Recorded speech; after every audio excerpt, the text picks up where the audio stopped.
Hey everyone, welcome back. Hope that you had a nice, restful week off. Excited to get back into things today. I'm going to jump right into our lecture screens.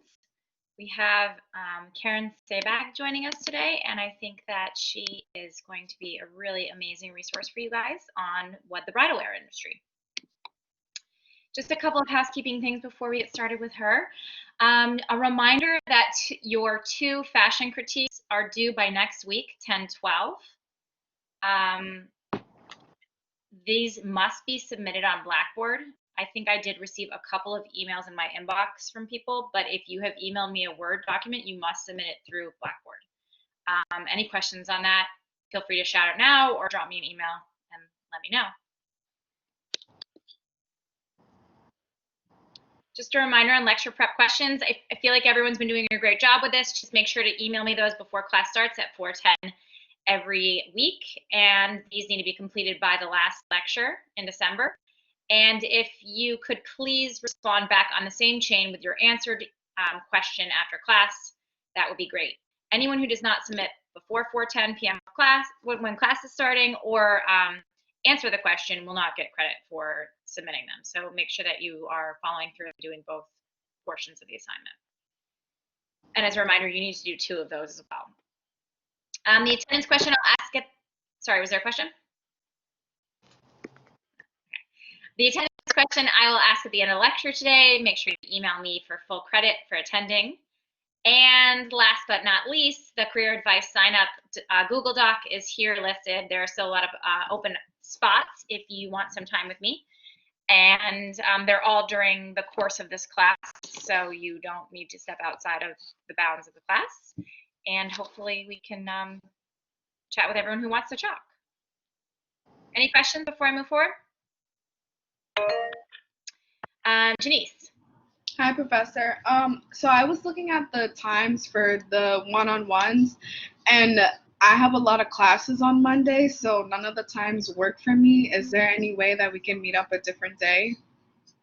All of the classes are during the confines of this class between 4:10 and 6 p.m. Oh, okay, that's what you meant. All right, okay. I'll take another look at it, but thank you. But if for whatever reason you can't make it work, just shoot me a note and we can find another time. Okay, thank you so much. Mm-hmm. Anyone else? Okay. Just a reminder on social media, sometimes for whatever reason the bio doesn't get emailed out that early, but you can always be on social media and get an update on bios from time to time. Remote guidelines, just a reminder to raise your hand if you want to speak, and I'll call on people in order at the end. If you have an immediate pressing question, please type it in the chat function. If you just have a question for Karen that you want to make sure you get to ask, just wait until the end and raise your hand at that time. If you're speaking, please turn on your camera and please preemptively turn it on once you've raised your hand so that there's not a long lag before you speak. And unmute only when you start to speak. And as a reminder, the class is being recorded. With that, I wanted, one more flash of our schedule. So we have Karen today, as I mentioned. Robert Bronstein is joining us next week. He's a former president for Leon Max Studios and BCBG Max Azaria. The week following, we have Tanya Galesic, who's president of Jimmy Choo. Then Lauren Dudley Stevens will be joining us, who's CEO and co-founder of Dudley Stevens. Madeline Grayson and September Vada, who are co-founders for Tuckernuck, will be joining us the following week. And then Sarah Tosetti will be coming in. She's another costume designer, but she is on the theater side of things. So we'll give a very different perspective from what we heard from Maria 2 weeks ago. And then 11/16, Fran Dunaway, CEO and co-founder of Tomboy X, will also be joining us. The week of Thanksgiving, we have our current issues due, our midterm due, and that's also a time when I have a lot of availability open for the career one-to-ones if you want to grab one of those, but otherwise we will not have class that week. Virginie Lanoux, who is a collection coordinator for Isabelle Marant, located in Paris, will be joining us. Kim Nemzer is on 12/7, Chief Merchandising Officer at Warby Parker. And we will end the semester with a panel from the Fashion Services Network, which is a group of people who work in different arenas around fashion, aren't actually designers themselves, but they work in finance or marketing or recruiting. And we'll talk a little bit about career development with them. exciting schedule up. So I just want to touch on the bridal wear industry. This is a mega industry, and my numbers are a few years old here, but in 2015, more than 2.1 million couples were married at an average wedding cost of $32.6 thousand. So really quite a booming industry with a lot of money to be thrown at the dress, which is obviously a top priority for a lot of brides. And the average spend, at least back in 2015, was around $1,469 per dress for the average. So this is an area where there's a lot of opportunity to go high, go low, and people, it's kind of oftentimes the most expensive dress that they're buying in their lives. Mainstream designers have taken a stab in recent years. There was a big uptick from J. Crew and Anthropologie and Ann Taylor. I actually worked on the Ann Taylor Celebrations line back in 2007, and I don't believe any of them are doing as well now as they used to. But we can also touch on that point with Karen. And I think lending and borrowing is a new sustainable trend that's popped up in the last few years. An interesting way to be sustainable and for such an expensive purchase that you only wear once. And then there's bridal accessories that have also are a new and increasing trend, and I think something that Karen can absolutely touch on as we start chatting. But shrugs and jackets and shorter dresses are also increasing in popularity as time goes on, and particularly in the past year for 2020, where weddings that were once going to be 500 people have been scaled down to maybe 10. I think that there's a definite slide to a new trend there. And with that, I would love to introduce Karen. So Karen was born to a creative family of couturiers. She discovered her passion for creativity at a young age. She began designing her own pieces at home under the careful guidance of her mother. She later went on to study and graduate from FIT in 2005. Throughout those years, she was awarded first place in the Kleinfeld's Bridal Design Competition in 2007 from over 800 entrants. She then went on to open her Brooklyn boutique for made-to-order bridal gowns, evening wear, and cocktail dresses. With an overwhelming amount of success, she pursued her dream and opened her second boutique in Manhasset in March 2013. Her sensibility of the female form and ability to create elegant, modern, and timeless pieces brought success to the Karen Sabag atelier, having her pieces appeal to all generations. With her mother by her side, Karen oversees all creations, having each piece combined with the finest material, unrivaled craftsmen, and most importantly, the creative vision of Karen herself. With that, welcome, Karen. Thank you for joining us today. Hi, everyone. Thank you for having me. I want to backtrack a little bit and ask you about your time at FIT and any internships or clubs or activities that you participated while you were a student here. And so I did 5 years in FIT for fashion design, and I didn't do any clubs. I didn't do any internships. Intern for my mom. I knew exactly where I want to go and what I wanted to do. So I felt like I was getting more internship with my mom, like learning how to be with clients, than actually in the real world, because it was a lot of custom and piece by piece. So I did do an internship in my mom's location before I graduated. So that was my internship. I did do. Tell us a little bit about your mom's business.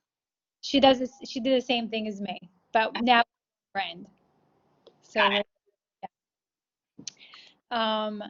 but I did like to enter a few competitions and to get my name out there. I was doing fashion shows throughout college. In college, I was doing after the 2 years, I started doing Fashion Week. And then when I started doing Fashion Week, I said, okay, I'm doing the evening, I'm doing the bridal. I think it's better off to go towards Bridal Week. And that's where I stopped doing Fashion Week and I went through the bridal industry completely. That's great. And tell us a little bit about the Kleinfeld's contest. So I was a little bit against contests till I had one professor, and he's like, okay, well, you're not in a club, you're not doing internship, at least do like a contest to see where it's going to go. So I said, okay, fine, put me in. So I don't know if he's still there. Professor Cruz, is he still there or no? Does any of my students know him? I'm not familiar with him. I was a critic for the design program like 3 years ago. I think that was like his last year there, I believe. Oh, yeah. Okay. But he's like, you have to enter this Kleinfeld competition. He's like, it was before my graduating class. He's like, just enter it and let me know what you think. So I entered it, and then that's where I built my relationship in the market with Kleinfelds, and I was selling my gowns there. And that's how I started opening up to the fashion world of bridal through that competition, which was a positive and beautiful thing that FIT gives. Yeah, that's awesome. What was the hardest part of getting started after you graduated? It's really like about the media and people to get to know where you are and the quality of work that you do. I think that's the hardest part when you go out of college, and to acknowledge you in the industry. Back then there was no Instagram, there was Yeah. just Facebook maybe. There was no that social media like what we have today 13, 14 years ago. So Yeah. it was harder. It was more about a PR company, who you're hiring to do your PR, who's doing your shows, who's in your front line in your fashion shows. And I think bringing everybody to know what your brand is about, I think that was the hardest thing out of Yeah. college. Yeah. It takes time.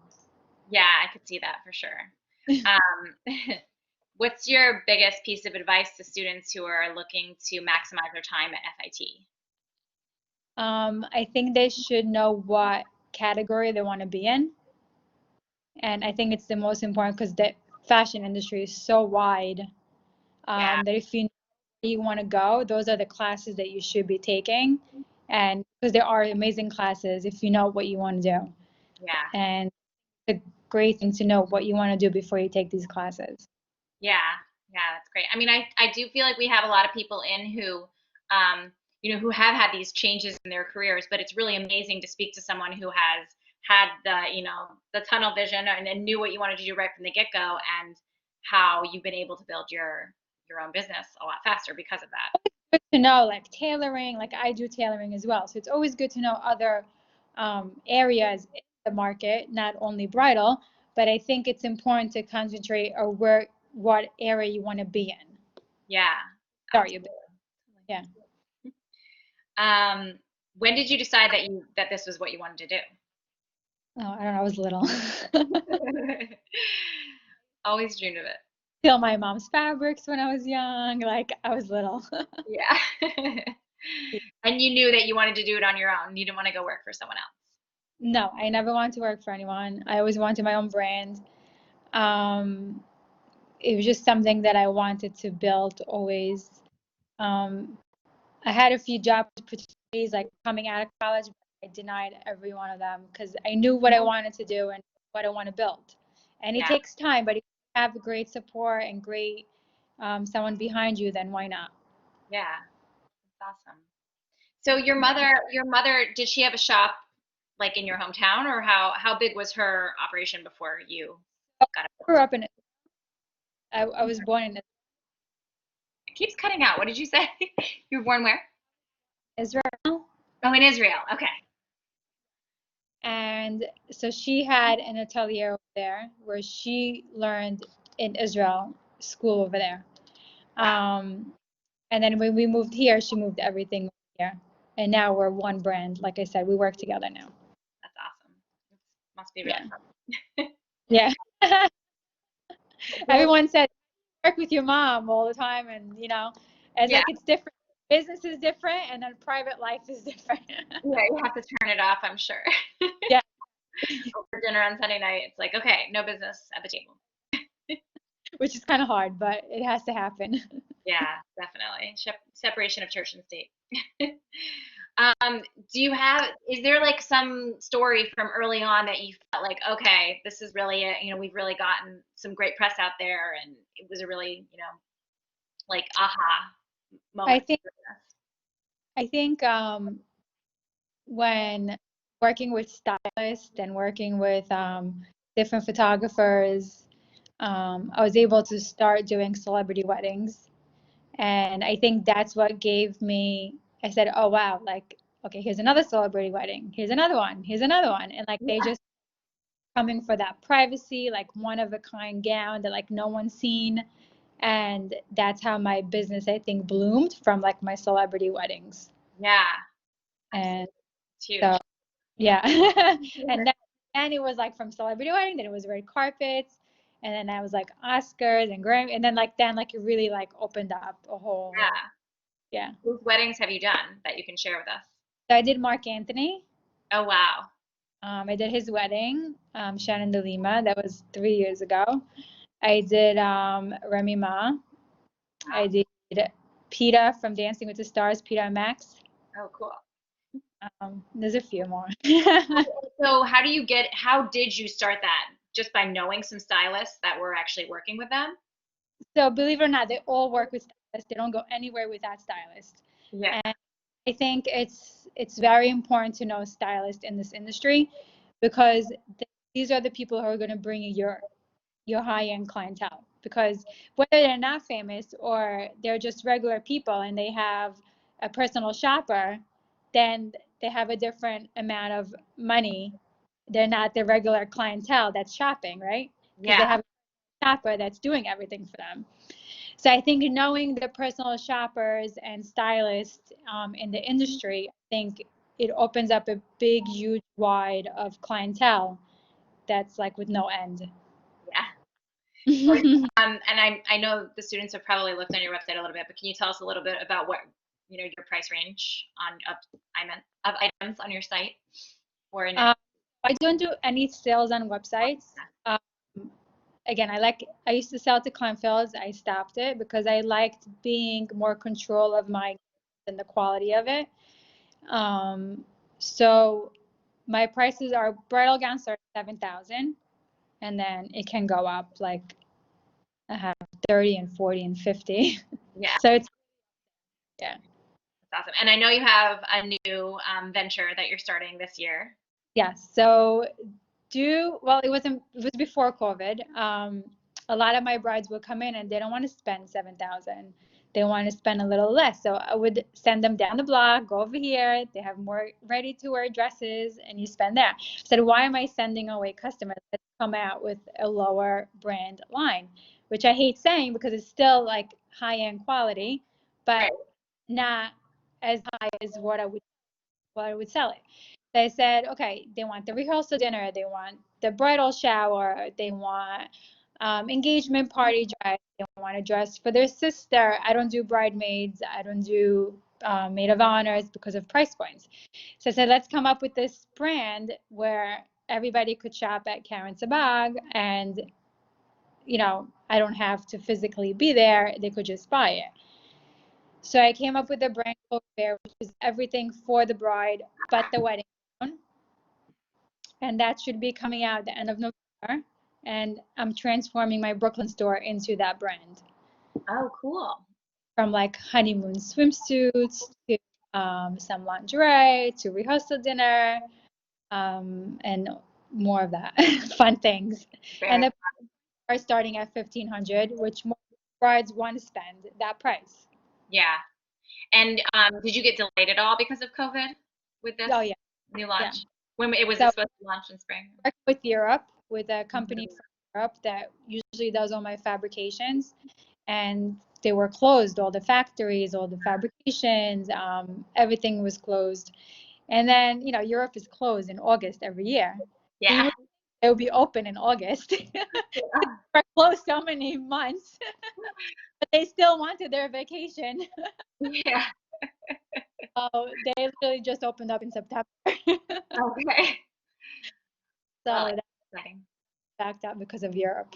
I feel like 2021 is going to be an epic year, though, for the bridal industry because of the fact that so many weddings were pushed out. So besides pushed up, it's you have your 2021 brides, and then you have your 2020 brides that pushed it to 2021 brides. Listen, like they're not gonna have a big wedding like they used to have, like 500, 800 people, but they still get married. They still want to have life, and you have 50 people, 100 people. Yeah, and you still want your dress to be absolutely amazing. They still want memory. They still want, like I did a wedding 2 weeks ago in a backyard, and she had a full-on ball gown with the train. She's like, I still want my gown. I don't care how many people are in this party. Totally. Yeah, I mean, so tell us about your experiences with COVID. Has there been any change of heart from your brides or just more like push out of dates or? Actually, I've been pretty good of it. Like, so it's either they push up their weddings, or Mhm. okay, we still want to get married. We don't want to change our date. We'll have something small in our backyard. So can you create for us a dress that's simple, and then we save the dress, the big one, where we have the big party next year. So they've been ordering extra dresses, which is great. Yeah. And then I have some clients who are like, I couldn't afford you because you're so expensive, but now we're having such a small wedding, I could afford you. I'm like, oh wow, I guess COVID worked out for me. That's great. Yeah, that's hilarious. Rather than paying for friends and family's food, I'm just paying for an absolutely stunning. Exactly. So but then you have the brides who are, I worked through COVID. Like I was at home. I have a place by downstairs where it's set up, and I really just worked on an emergency bride who still wanted to get married in their backyard. I work with a lot of communities. So you have the Jewish community who are like they can't move their date, so their weddings have to happen, Yeah.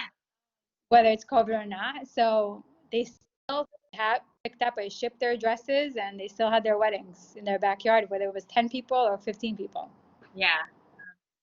And what percentage of your business is in bridal and what is evening wear? 'Cause I know you do some of that as well. Yes, so I do my evening wear collection every season, and that's again for stylists and red carpets, and that. And Mother of the Brides would get some of these pieces. Mother of the Grooms. That's probably would say 40% of my business, Oh and wow. then my bridal is 60%. Yeah, Okay. yeah. For now, until your new line comes out, and then you'll you may flip flop it. Cocktail dresses for the bride. Like I always had the second dress for my bride, the second dress. So a lot of my brides would change from a big dress, which is so heavy because of all the beadwork and everything that goes into it, it tends to get heavy. Yeah. On a second dress, a more comfortable dress. So I've been doing the second dresses before it was a trend, probably 13 years ago. Yeah. And it was Karen Sabag second dress. And that's how like I was doing the cocktail dresses. And Yeah. then like, you know what? If I'm doing that, why can't it be like a Friday night for rehearsal dinner or like a shower dress? It could be part of it also, Yeah.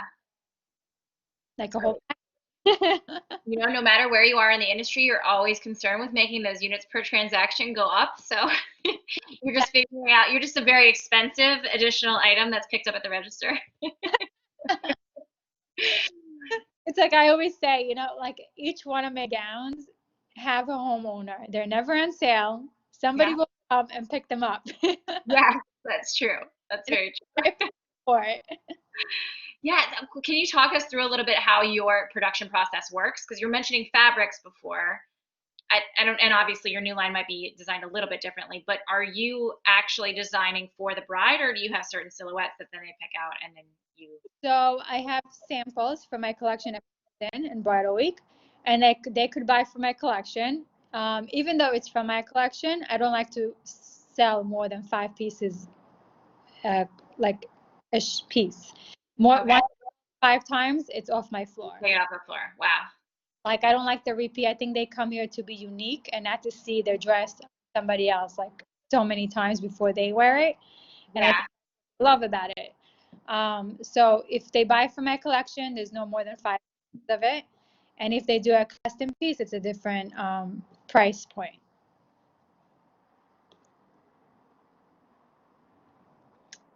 Um, hello. I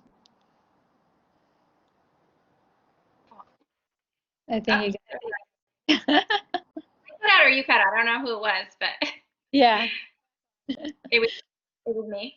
yeah, I think so. I Okay. think. Uh, yeah. So like what I was saying, if they come for a custom piece, then it's a different price point to meet with me and to sit and design. Um, I do have my workers, so everything in-house. All my beadwork and laces are from Europe or from India. Everything is hand beaded. And and everything is made here in my atelier.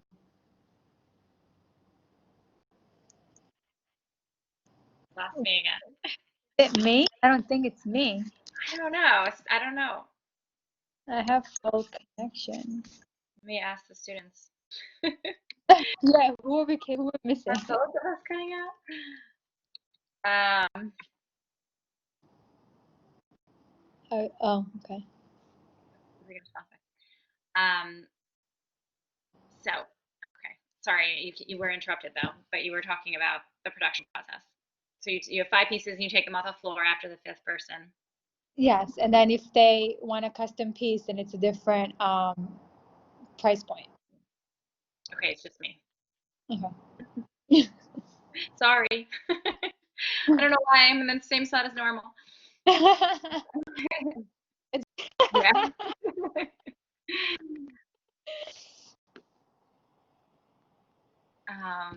Great. Okay, so let's see. My next question for you would be about the hardest part about running your own company. Oh, it's deadlines. Deadlines, no sleep, being responsible, collections. I do have 3 kids, so it's, just I think deadlines is the most hardest part of this industry, whether it's any part of the fashion industry. I could definitely see that. Sorry, I just moved locations in case it's a little better over here. Okay. And I think FIT should know that because they're probably up all night doing work. They train you, and that's one good thing they train you in FIT. Yeah.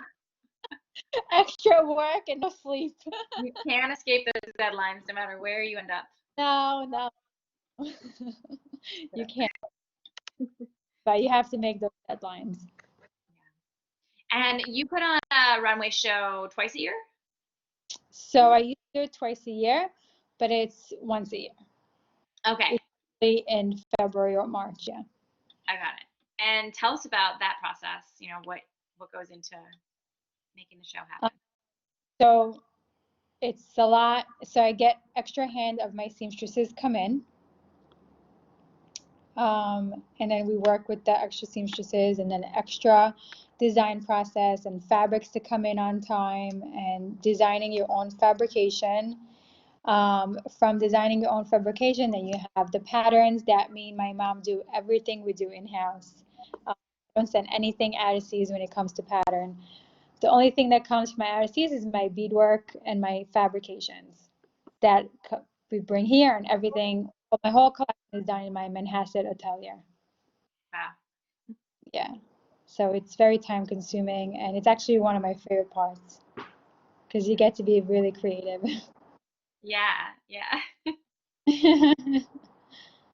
A lot of and then they want custom dresses. So yes, it's still my signature look, but they have a vision of how they want to look. So you kind of design towards them, not how your collection would be. I have no idea why my internet is being funny. I'm literally like looking at the box. So bizarre why it works one day and doesn't the next. Okay. So what's the best part about running your own company? I know I asked you about the hardest part is deadlines. Deadlines. The best part is, well, you always have somebody tell you what to do, whether it's your own company or not. But Yeah. I think it's just really like my hours. I create my hours. I create my time off.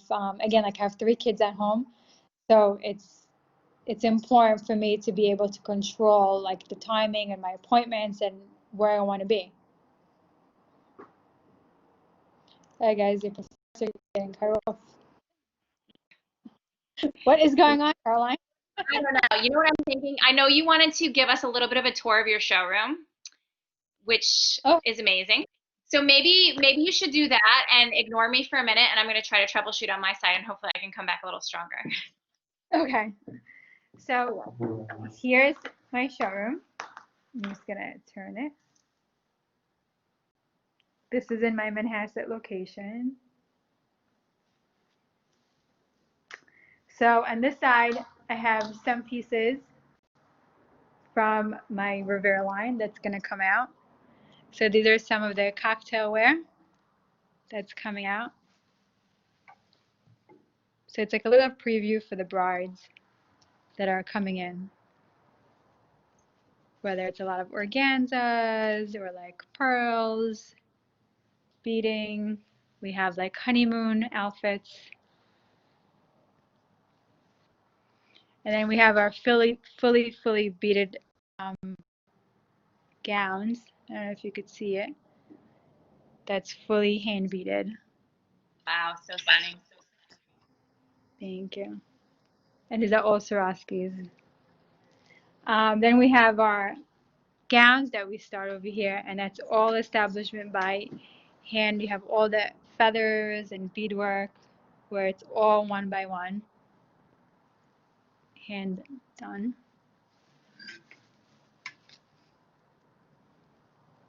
So this is our latest collection. Then you have beautiful laces embroidered from Italy. Are there certain trends that you're seeing right now? Are feathers, something that's So I'm a big feather designer. Like I love feathers. So I feel like they're always in trend, and I always think they give a feminine look to the gowns. But I see a lot in trends right now is like the clean gowns, like the clean satin gowns are very in right now. Or like chantilly laces, like very soft. Like a lot of the brides don't want so much as they used to, but they still want it like big. So that's what's been going on. Or like they want like a cute, like simple dress. They would want something like this. A lot of people want a waistline to create their waist. So most of my gowns have corsetry inside, so you don't need a bra, you don't need anything. Everything is constructed in the wedding gown. And then on this side, you have more of the expensive gowns, where it's like fully Swarovski's, like hand sewn. A lot of fabrics, a lot of ruching. So these are usually for my destination bride. I have a lot of destination brides. Like the beadwork, a lot of the brides like to have two pieces. So like you have the one piece and then she takes it off and she says mermaids. And then on this side, we have our evening wear.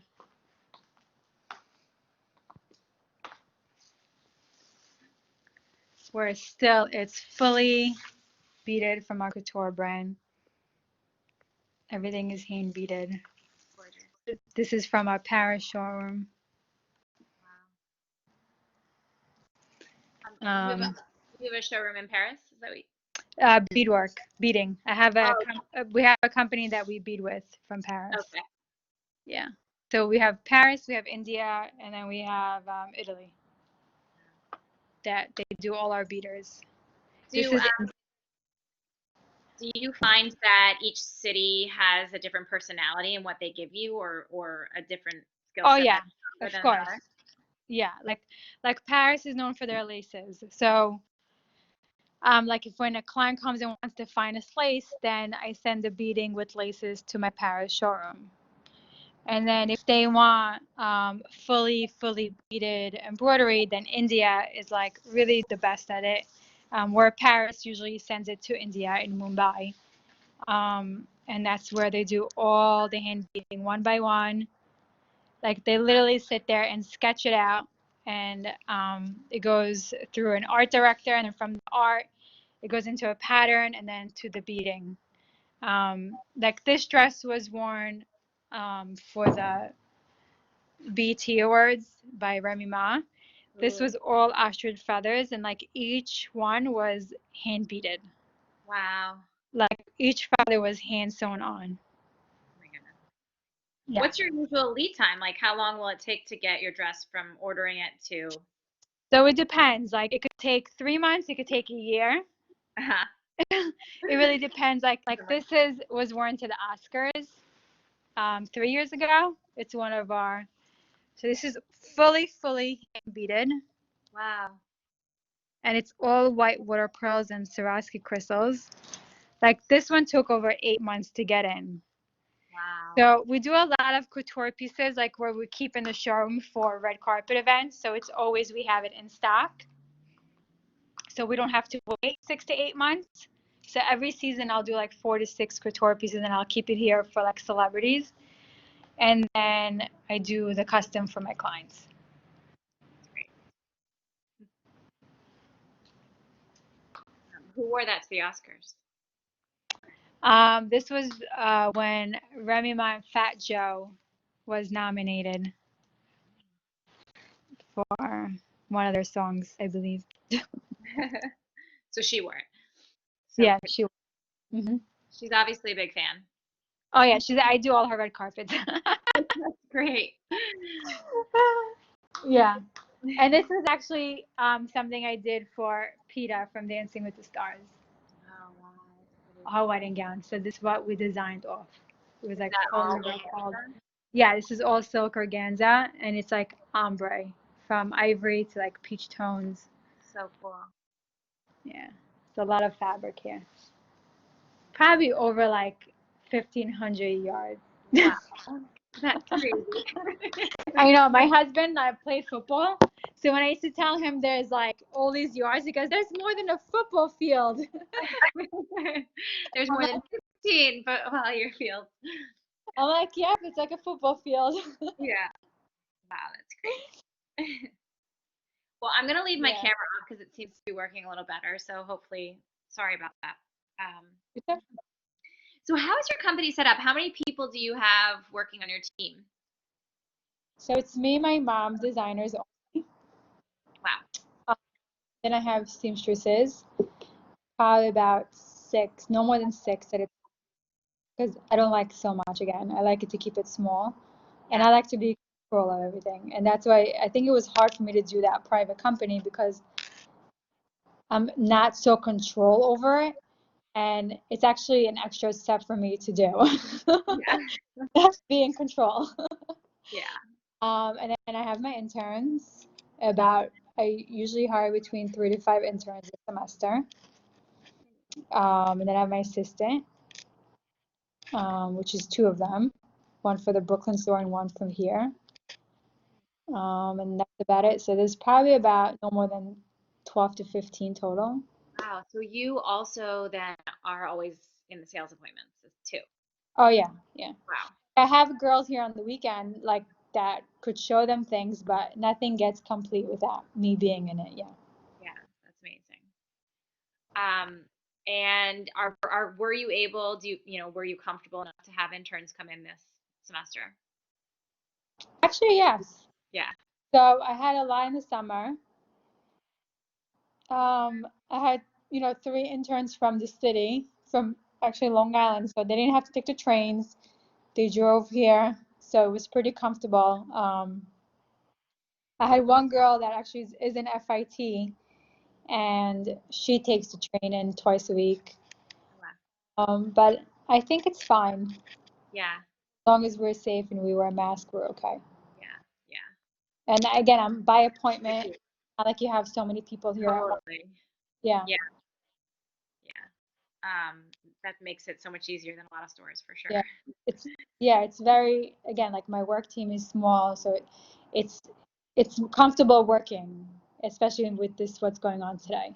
Yeah. That's great. Well, one of my themes for the semester has been about just because of the fact that all of us are remote right now, and a lot of my students are in New York City, and just kind of chatting a little bit about what it's like to be working outside the city. And the majority of your work, it sounds like, is done in Manhasset, other than your Brooklyn store, obviously. Brooklyn now is being renovated. The city, I don't really go in the city. If I need something, I make a phone call, they deliver it. Or I have, again, the interns who walk around, like they go around and then bring it to me like twice a week. I make a list for them. So the truth, I haven't been in the city. Yeah. Probably February. Wow, it's crazy. Can you Yeah. ever And if someone had told you that in February, you're not going to be in the city again through October, you would have been like, you're nuts. Yeah, like I usually used to go like every once a month, once every 2 months, because I always like to go in. But I didn't really need to go in. Like I have all my city factories, like or companies that would come here for the day and show me what's new, and I would make appointments here and they would come here and they're fine with it because a lot of the also stores are closed, Yeah, it's true. or a lot of them close their showroom, and they rather go from client to client's office. Work that way now. Yeah, totally could see that. So, as a follow-up to that question, obviously you have been able to figure out a way to work from your hometown, which is amazing. But have you gone anywhere really interesting for work, travel-wise, that you want to share with the students? Um, like I did do a few shows out of New York. Um, so whether it's from Washington or Providence, I did a few shows there because I have some clientele there. Uh-huh. But like I was looking to do one in Israel, but I don't think it's gonna happen now.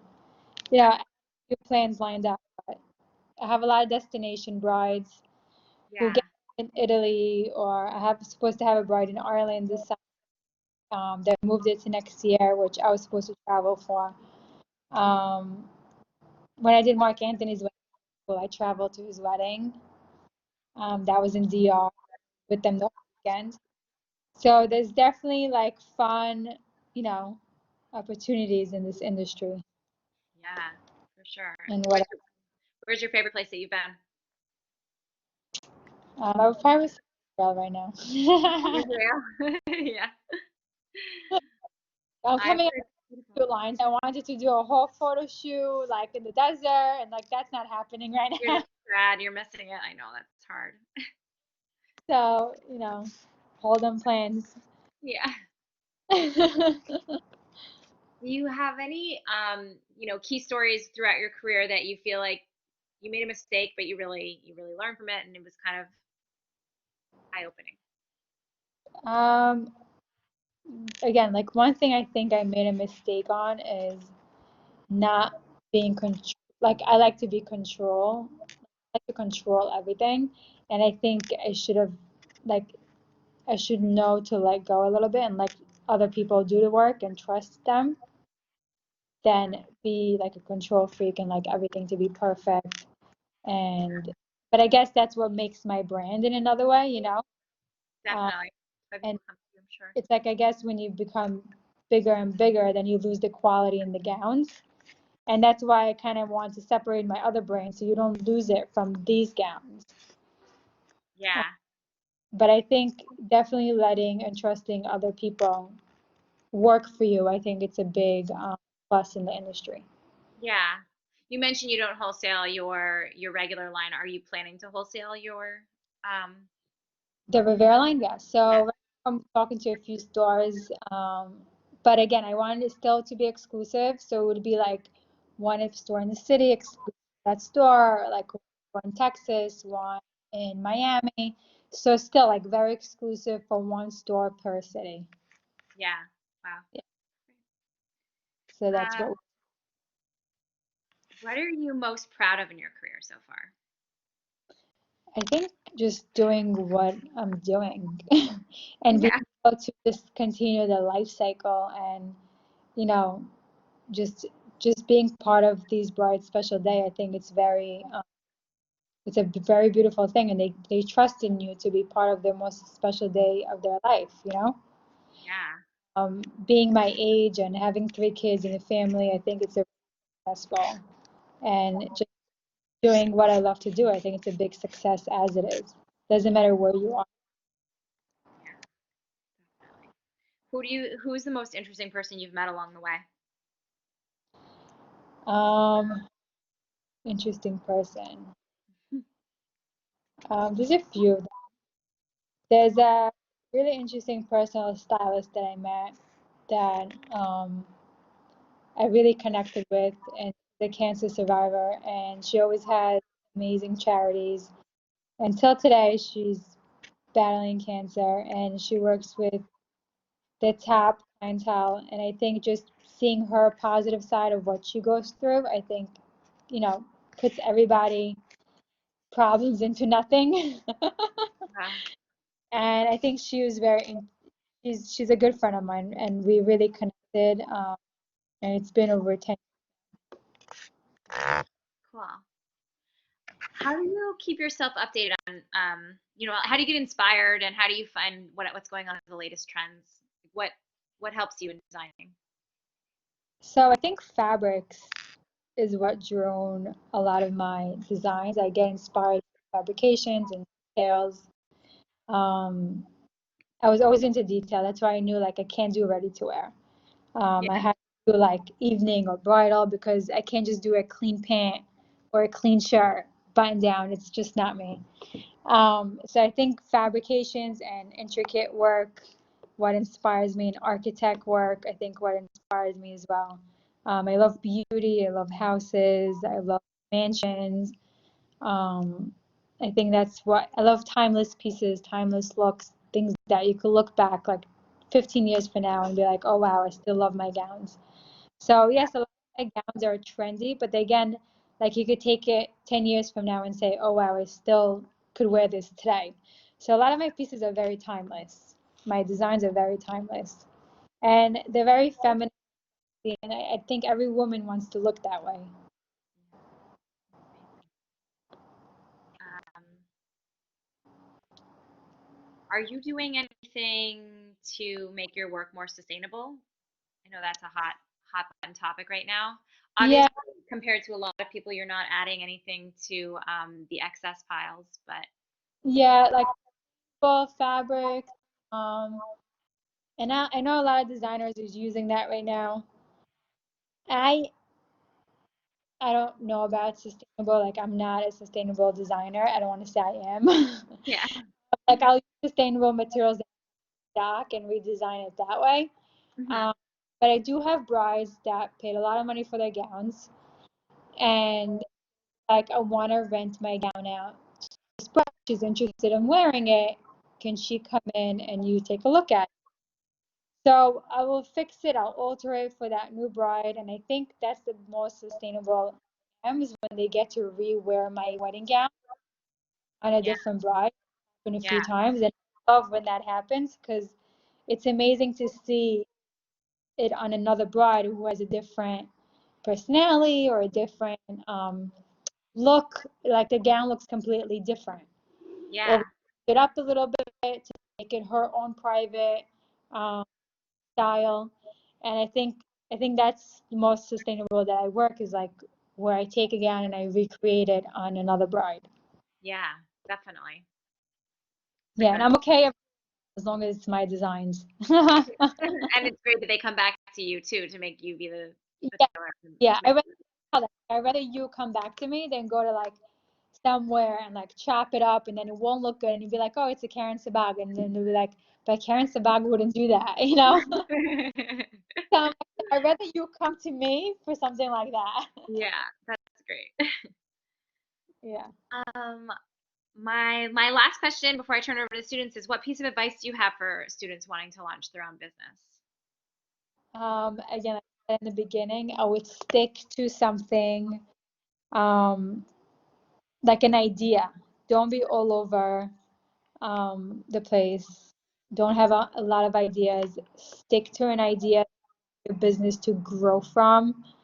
Um, like whether it's an accessory for something or a handbag or somewhat of a design that you create, and like have that part of your beginning process, and then lounge it through a whole kit and company, but stick to one idea when you start your own business.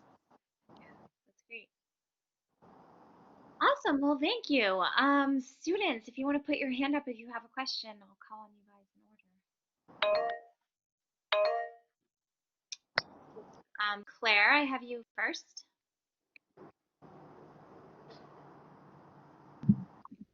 Hi. Um, are there any like challenges that are like specifically unique to the bridal industry, or what's like the biggest challenge when designing bridal stuff? So the biggest challenge when they come to you with number one, making it look expensive, because a lot of bridal, it could look like a costume. It's a lot of fabric. And using the right material also is very important, because you want to keep it elegant and classy and timeless for a bride. And it's, again, it's not what's in the trend, it's what the bride wants to look on her wedding day. It's how she wants to feel on her wedding day. Another challenge, I think, is timing. A lot of brides come in and they're like, oh my God, we don't have a dress, especially now with COVID. Like, we have 1 month for our wedding up. We have a month for our wedding. Can you make us a gown in a month? So it's like using what you have in stock and creating what it is to that particular bride and her style and her vision, what she wants to look at that day, and make it into reality. I think the most challenging, and for her to love her piece and see how it comes together, I think it's very challenging, and it's a beautiful process. Okay. Mhm. Yeah. Thank you. Mhm. Thank you. Ken, I have you next.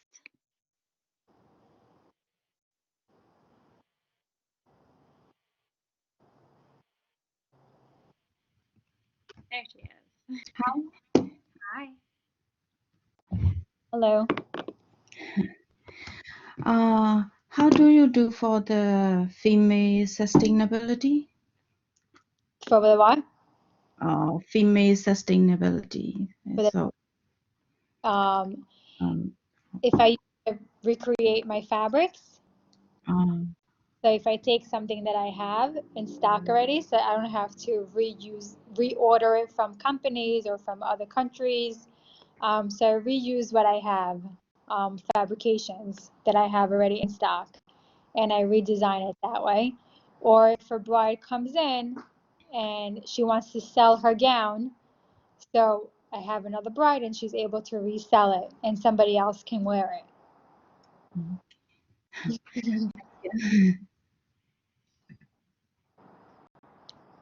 Sharon, I have you next. Okay, hi. Yeah, your dresses are gorgeous. Thank you. Congratulations.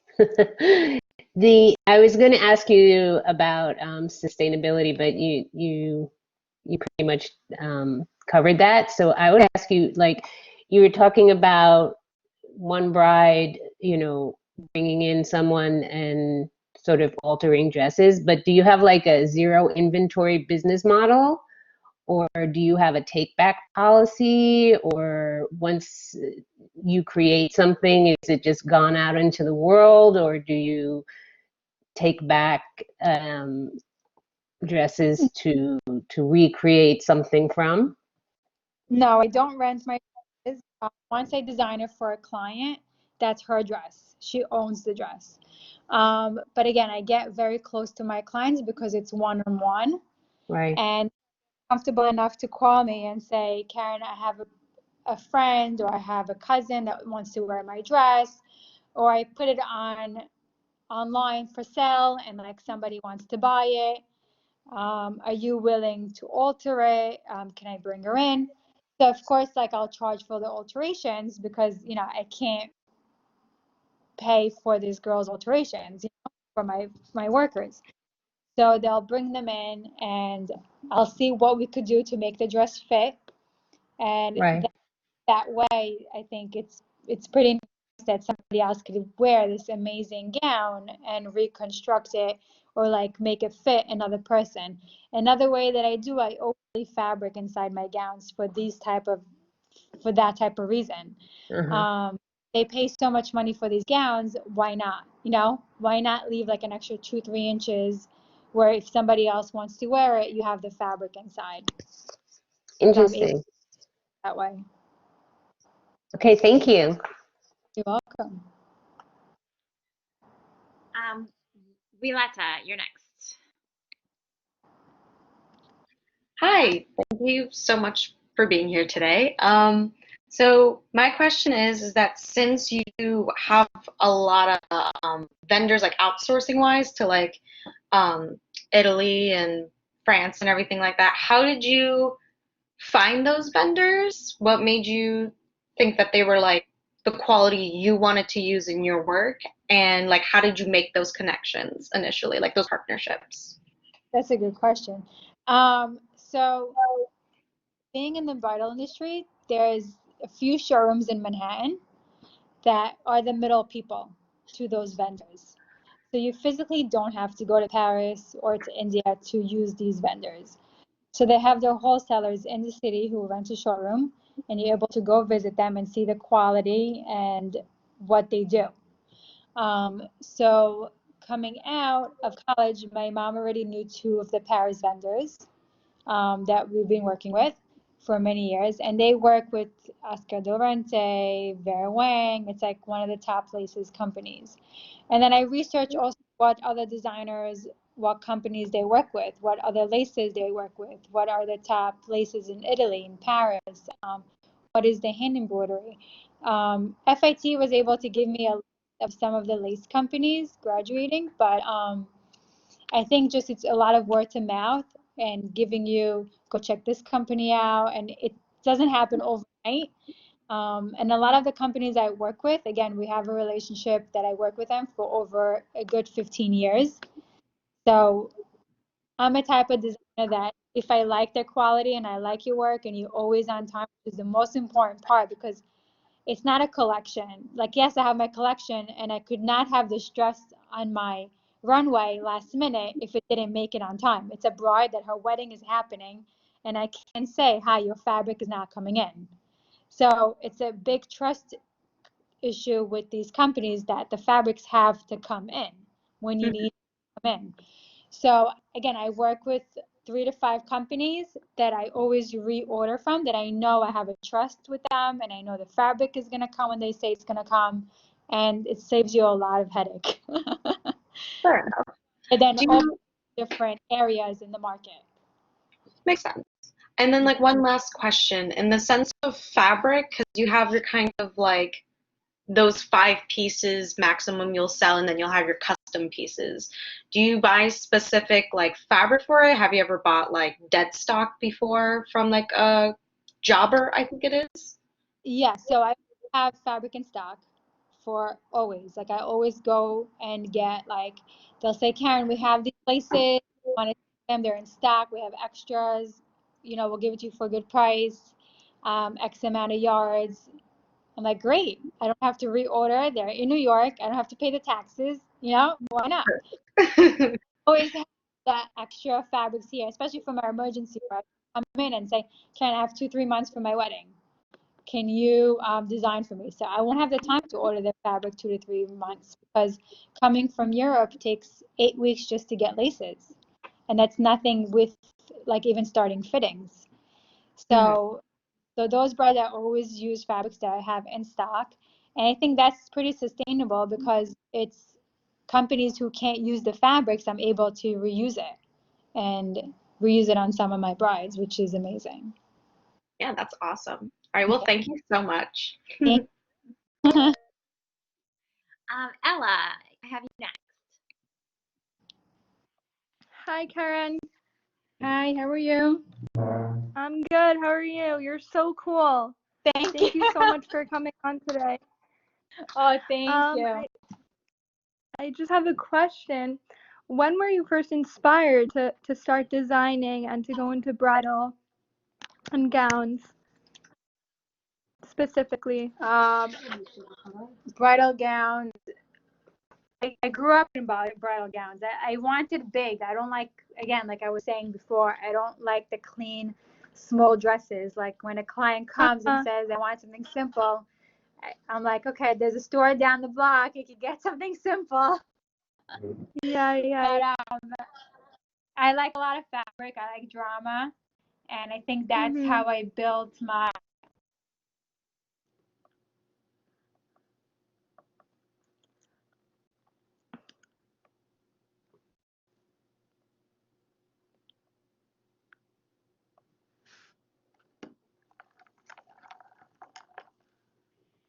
Did we lose Karen?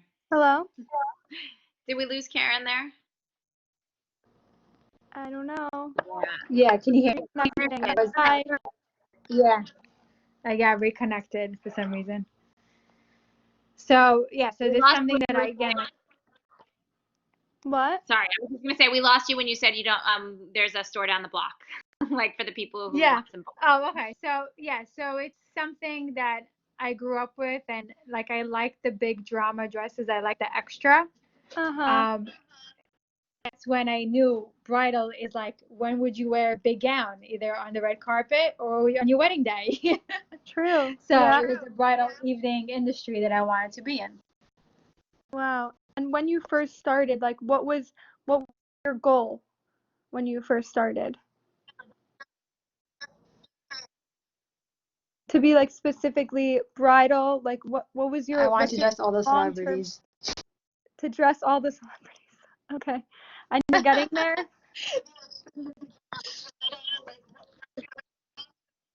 I wanted to be a bridal. Yeah, slowly Wow. but slowly, you know, Cool. it's named here and there, and then it's Yeah. coming together. Yeah. Wow. Amazing. Good luck with So everything. I think with the bride, I think it's very special where Yeah. they let you design for their special day. Yeah. Yeah. Thank you. Karen, Thank actually, you. I have a question. I forgot to ask you. You have close to 50,000 followers now on Instagram, and I'm just wondering, like, you talked in the beginning how you hired a PR firm and, to grow and to the press. How have you grown in social media? Because that's a pretty impressive following. I don't know if it grew organically or if you feel like there was like one big. So I don't do my social. Oh, okay. So I think I grew up a computer person.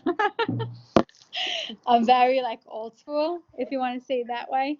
Yeah. So I have a girl that does my social media, that does all my posting and my stories and everything.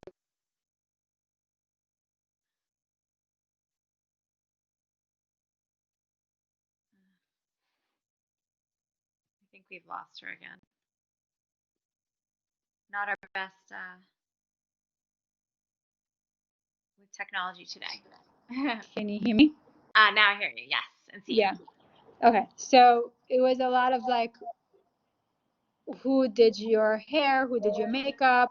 So it was a lot of like social like tagging that my social media girl would do.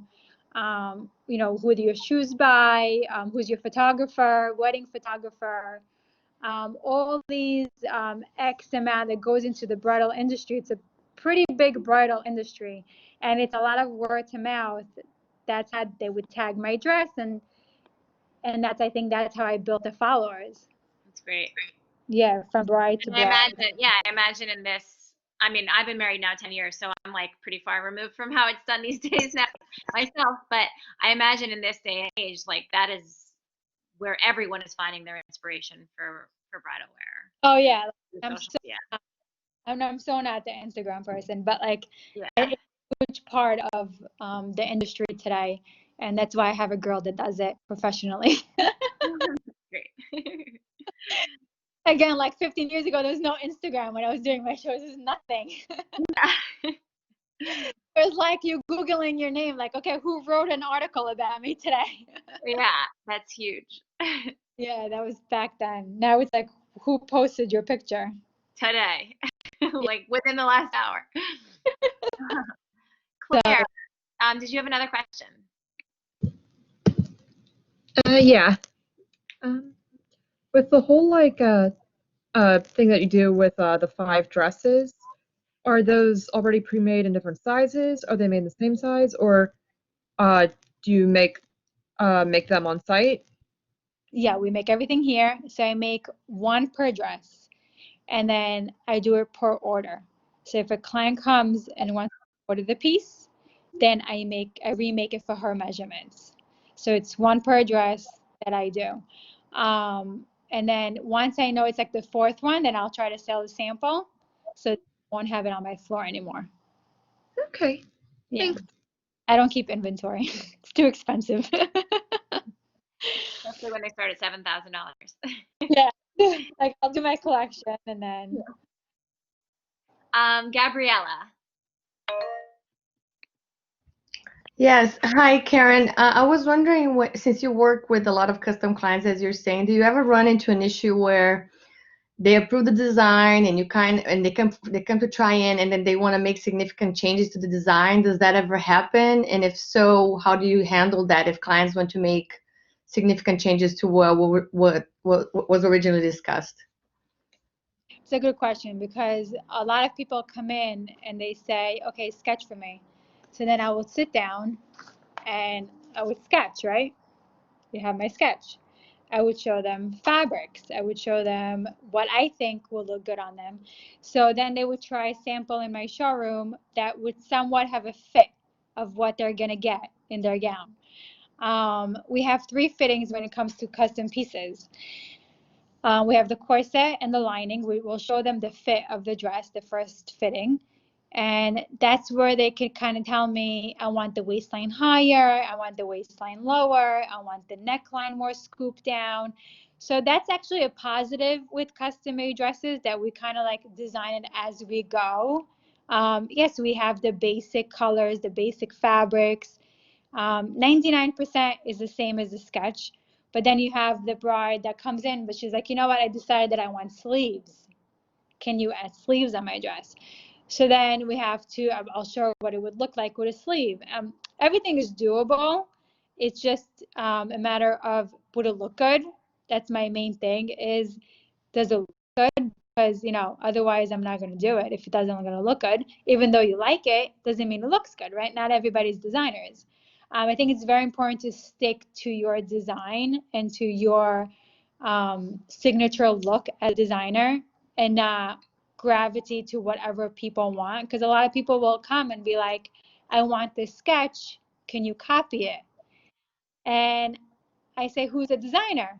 And if they say, oh, it's whatever, I'm just throwing a name, Oscar de Orange, I'm like, then you can go buy it there. I don't know why you came here, I could design my name, but there's no reason for me to design to you the same price, the same dress, because it's not going to be cheaper, it's going to be even maybe more. So I think it's important to stick to you as a designer, as a signature look. And like, yes, I do these little changes as the bride if she wants the changes. But most of the time is what's beautiful about it is, again, like the scoop of the neckline, or if like they're a little bit heavy on the top, they want to cover. We do that in the fitting. We show what we need to show. We hide what we need to hide. And I think that's really important about custom making and making the bride feel good on her wedding day. So it's all in the process, which is amazing. And that's what they like, because it's not like, here's your.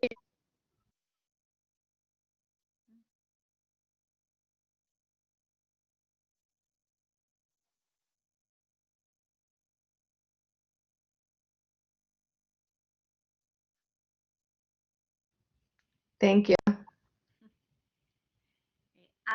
Actually, Karen, the reason I was connected with you is because you are friendly with Sergio Guadarrama. And I feel like of all the people that I've had on my class and I've interviewed, you two are probably the most into tailoring and couture lines. How did you guys actually originally meet? I don't know if we've lost her. Oh, she's coming back again.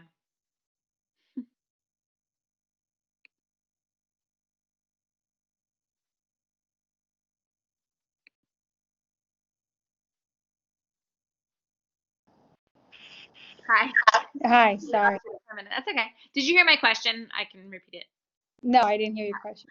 I was saying that I was connected with you through Sergio and Cade at Celestino Couture, and you guys, I feel like both have this very advanced skills in tailoring and couture work that is hard to come by in this industry. How did you guys originally meet each other? Actually, we went to FIT together. Oh, it's okay. Yeah, we actually graduated together. Oh, wow. We were together in the Kleinfeld competition. Oh, amazing. So, yeah, he's a good friend of mine. I'm still in contact with him. and he does basically almost of what I do, but I don't think he's so bridal like I am. Like he's more like evening wear and cocktail dresses, and I'm more like the bridal industry. Yeah, that's great. So, He was on 2 weeks ago or 3 weeks ago. He's great. Violetta, did you have another question?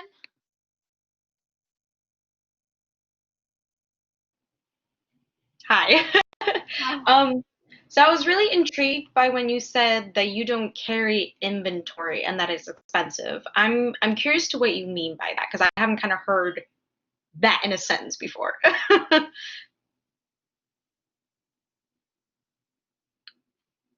think she cut out again. So too. Well, so I'll chime in on inventory being expensive. If you are carrying inventory and you don't sell it, particularly something that costs as expensive as $7,000, it's going to hurt all of your margin that you would make on something else. So like really, it'll really cut into your profits if you are not turning through the inventory that you carry. So I think Karen, specifically, especially because her fabric is so expensive and her labor is so expensive because it's so detailed, she doesn't just have them sitting around. She makes them to order. yes. Okay. Yeah. Like I have my collections, but then I do a lot per order. Got it. So you only make like one look of the dress and then whoever likes it just makes an order for it pretty much. Pretty much a sample. Okay. Yeah. Yeah. Yeah. So like let's say bridal store, they're not gonna have every size. They're gonna have a sample size 10. But then they can order for you from that actual designer that sample in their size. So that's basically what it's here. I have my samples and then I custom it to my client's order. Okay. Would you say it's more And cost effective than to work that way? it's definitely more cost effective. Yeah. Yeah, definitely. Awesome. Because you don't just inventory laying around or fabrics laying around. True. But what about not the Mark Anthony, what about the dress in terms of like the red carpet looks? Like you have a couple of those in shop. So would you be losing money in a sense for keeping that? Or is that just for your sake of having it if someone else wants to use it? So the red carpet ones, it's really for it's an investment because It's a marketing expense. yeah, marketing investment. That's where you should have also part of your business should have somewhat of funds towards investment and marketing, because that's what's going to get your brand name out there. And then let's say I invested, let's say $30,000 in this dress, I would get $30,000 orders from clients coming in because of that dress. So like you kind of break it even and you have this beautiful gown in your showroom. Or I have a client come in and would want that dress, so I would give them like 20-30% off and sell that actual dress. Okay. I don't see it as a loss. I see it as an investment, and sometimes it's even you make money from it. Okay. Yeah. Okay. Would you, one last question, would you say out of one of the like runway dress or not with red carpet dresses, like do they get a lot of use out of it, or do you just like they get worn like once, maybe twice, and then you end up trying to sell it that way? I think once it's worn or if it's being photo shoot for like editorial more than like 3-4 times, I try to sell it. Because if it's in a magazine or if it's on the red carpet, you don't want another celebrity wearing it on the red carpet. One person did, but I would send it out to photographers and stylists to shoot, like probably 2-3 times more. And like once it's 4 times, then I try to sell the sample. Okay. Awesome. Thank you. You Nimrita, I have you next.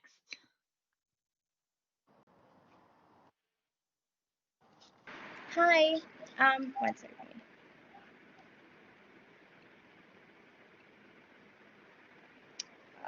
Can you hear me?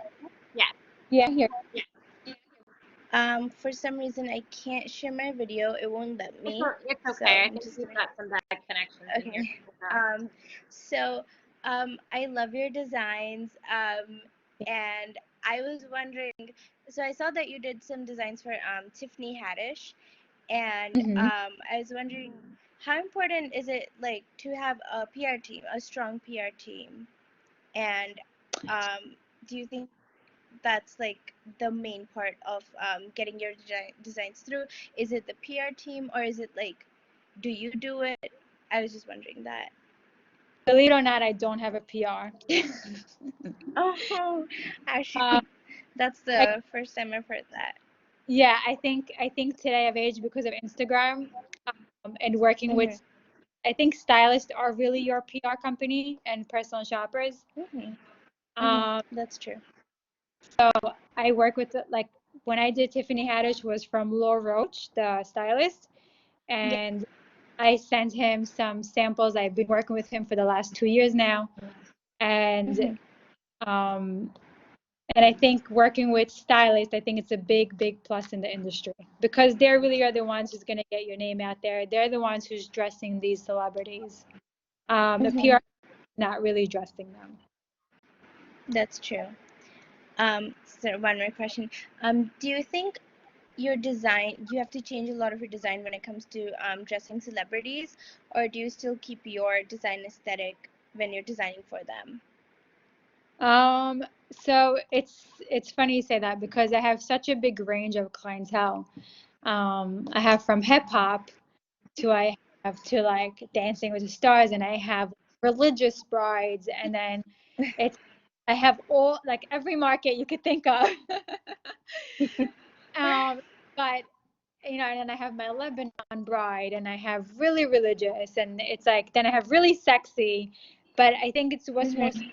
everybody looks expensive and not cheap, if that makes Mhm. sense. And I Yeah. think that's really what my label is about, looking expensive and looking royal, and still looking not cheap on the red carpet or any part of your event, and looking Mhm. classy. Yeah. That's who I'm Well, dressing. thank you. You're welcome. All right, well, just one last question for the day. It's Lu Hua Hung. Hi, Hi. can you hear me? Yeah, I hear you. I just have a question, throwing back to Viola's question about the red carpet dresses, and then you said that after 3, 4 times shoots, you'll try to sell them, and I was just wondering because out of day-to-day life, not it just the population of people who is going to wear red carpet dresses are so minimal, and I just wanted to know like what kind of target customers will you sell these um, red carpet dresses to? That's a good question. So again, like I work with a lot of private clientels that they want to wear the red carpet dress to their daughter's wedding. You'd be like surprised. You'd be like, wow, she's competing with her daughter. But a lot of my weddings are like all white weddings, like whether the bridesmaids or the bride is wearing white, they're all wearing white. There's no competition with my brides because they're just very high end fashion. What they wear, they wear either my dress or somebody will wear Ralph Russo or another person will wear Naeem Khan. It's like a very higher market.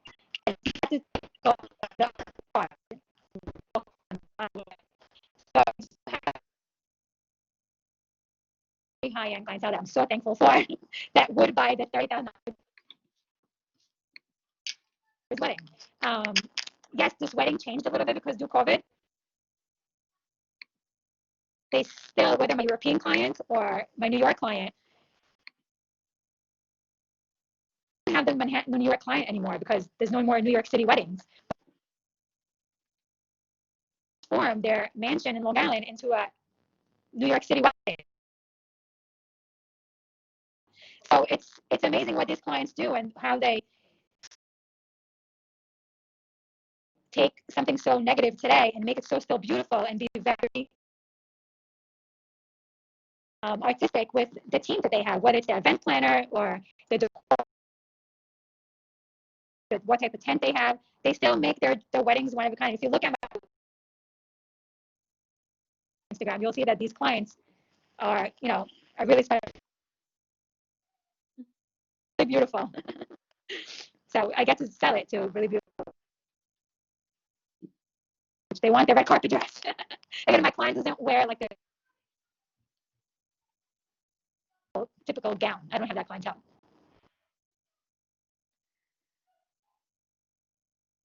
Well, great. I feel like we may be having some connectivity issues again, but this has been absolutely amazing. And I do encourage all of you guys to go on and follow her on Instagram because you will see these ridiculously beautiful dresses and these amazing weddings and red carpet events that she's dressing for. So thank you for a little taste of what goes on in the bridal industry, and good luck with your launch. Hopefully you can hear me right now because I think maybe I've lost her. But thanks, students. I wanted to just flash back to the attendance question for today, which is what did you find unique about bridal wear as an industry after speaking with Karen today? So please shoot me your answer, ideally by 6 o'clock today or as early as you can. Thanks, everyone.